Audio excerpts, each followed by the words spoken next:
বন্ধুরা, যেমনটা আমরা সকলেই জানি, এখন কালখণ্ডের চতুর্থ যুগ অর্থাৎ কলি যুগ চলছে। যেই যুগকে হিন্দু ধর্মশাস্ত্রে সবথেকে অভিশপ্ত যুগ বলে গণ্য করা হয়েছে। এমনটা মনে করা হয় যে কলিযুগ যত চরমে পৌঁছাবে, ঠিক ততটা পরিমাণে এই পৃথিবী থেকে ধর্ম নাশ হতে থাকবে।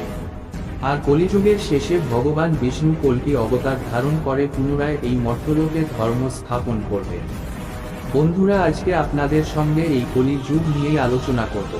আজকে আপনাদের সঙ্গে যে বিষয়টি নিয়ে আলোচনা করব তা হল মহাভারতের দ্বাপর যুগের সময়কালে ভগবান শ্রীকৃষ্ণ কলিযুগ সম্পর্কে বেশ কিছু সত্য বলে গিয়েছিল, যা অধিকতর মানুষেরাই জানেন না। সেই সকল কথাগুলি আজকের এই ভিডিওটিতে আলোচনা করব। বন্ধুরা, আপনারা এই ভিডিওটি সম্পূর্ণ দেখুন, তাহলে আপনারাও জানতে পারবেন শ্রীকৃষ্ণের মতো অনুযায়ী কলিযুগ কেমন হবে। বন্ধুরা, যদি সঠিক বর্ণনা করা হয় তাহলে বলতে হয় মহাভারত শুধুমাত্র হিন্দুদের ধর্মগ্রন্থ নয়, বরং এই ধর্মগ্রন্থটি পাঠের মাধ্যমে সকল মানুষই তার জীবনে অমূল্য জ্ঞান আহরণ করতে পারে। কারণ মহাভারতে মানুষের জীবনের সঙ্গে যুক্ত কোনো এরকম বিষয় নেই যার বর্ণনা এই ধর্মগ্রন্থতে নেই। এরই মধ্যে একটি প্রসঙ্গের বর্ণনা আজকের সময় অর্থাৎ কলিযুগ সম্পর্কে রয়েছে।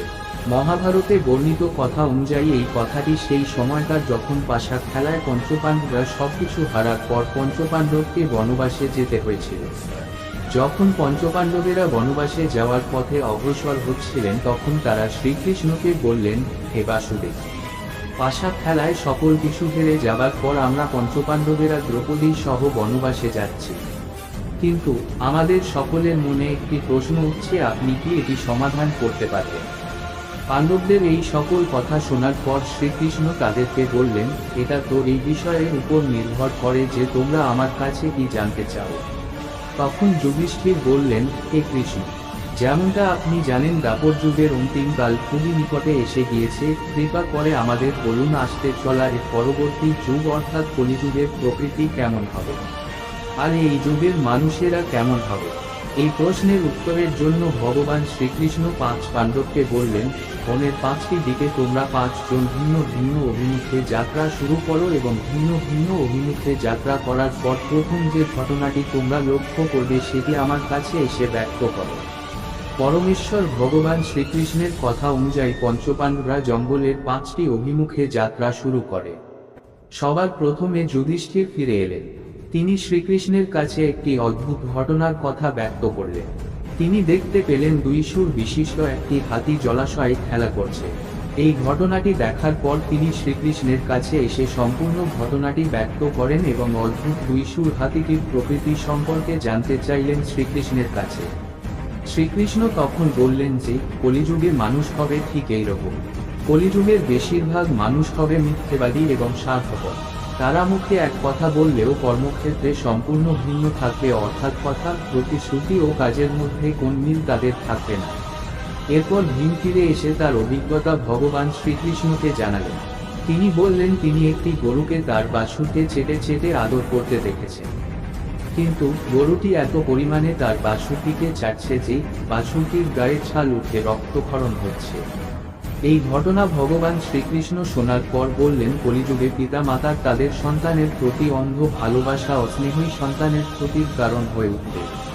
অন্যদিকে অর্জুন তিনি ফিরে এসে শ্রীকৃষ্ণকে বললেন, তিনি একটি শকুন দেখেছেন যার বিশাল আকার ডানায় বেদ লিখিত আছে, কিন্তু শকুনটি নরমাংস ভক্ষণ করছে।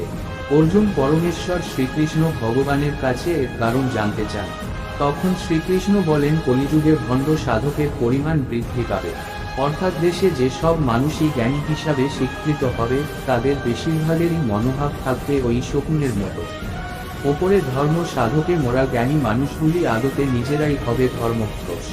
এরপর নকুল ফিরে এসে ভগবান শ্রীকৃষ্ণকে তার অভিজ্ঞতা জানালেন। তিনি শ্রীকৃষ্ণকে বললেন, এক বিশাল আকার পাথরখণ্ড পাহাড় থেকে গড়িয়ে নিচে পড়ছে, কোনো বৃক্ষ তাকে আটকাবার ক্ষমতা রাখছে না। সেই পাথরটি সবকিছু দুমড়ে মুচড়ে ভয়ঙ্কর গতিতে নিচের দিকে নেমে আসছে। এইভাবে কিছুক্ষণ নামার পর একটি গুল্ম অর্থাৎ ছোট গাছের গোড়ায় এসে পাথরটি থেমে যায় এবং বন্ধ হয়ে যায় তার তাণ্ডব লীলা। এই ঘটনা শ্রীকৃষ্ণকে জানালে শ্রীকৃষ্ণ তার পরিপ্রেক্ষিতে বললেন, কলিযুগে মানুষের পাপের আকার ওই পাথরের মতন হবে। যা তার জীবনকে তছনছ করে দেবে, ধ্বংসের অভিমুখে চালিত করবে গোটা সমাজকে। কিন্তু যদি কোনো মানুষ শুদ্ধ মনে শুধুমাত্র আমারই শরণাপন্ন হয়, তবে তাকে আমি সর্ববিপদ থেকে রক্ষা করব। অর্থাৎ সামান্য ওই ছোট গাছের মতো কেউ যদি আমার ভজনা করে, তাহলে তার সমস্ত পাপ সেখানেই বিলুপ্ত হবে। এরপর সহদেব তিনি তার অভিজ্ঞতার কথা শ্রীকৃষ্ণকে জানালেন। তিনি দেখলেন জঙ্গলের মাঝে বেশ কয়েকটি কুয়ো, কিন্তু আশ্চর্যের বিষয় হলো এদের মধ্যে সবথেকে গভীরতম যে কুয়োটি, তাতেই জল নেই। শ্রীকৃষ্ণ এই কথাটি শুনে বললেন যে কলিযুগে সমাজের সবথেকে অর্থশালী, ক্ষমতাশালী ব্যক্তিরাই সেই সমাজে সবচেয়ে বেশি শোষণ করবে। যারা নিজ তারা কাম ও বিনোদনের জন্য সুরা, তামাক প্রভৃতিতে প্রচুর অর্থ ব্যয় করবে। সমাজে পিছিয়ে পড়া মানুষদের জন্য থাকবে শুধুই অবহেলা। অতএব গরিবের শোষণই হবে কলিতে প্রবল। ধনীরা হারাবে তাদের বিচার বিবেচনা করার ন্যূনতম বুদ্ধি। বর্তমান যুগ সম্পর্কে শ্রীকৃষ্ণ যে ব্যাখ্যা করে গেছেন, তার প্রতিটি যুক্তির বিন্দুমাত্র পরিবর্তন হবে না।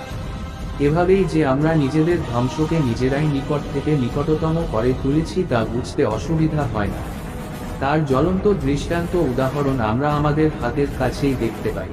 সুতরাং এই পাপের যুগ থেকে বাঁচার একমাত্র উপায় কৃষ্ণ ভজনা করা।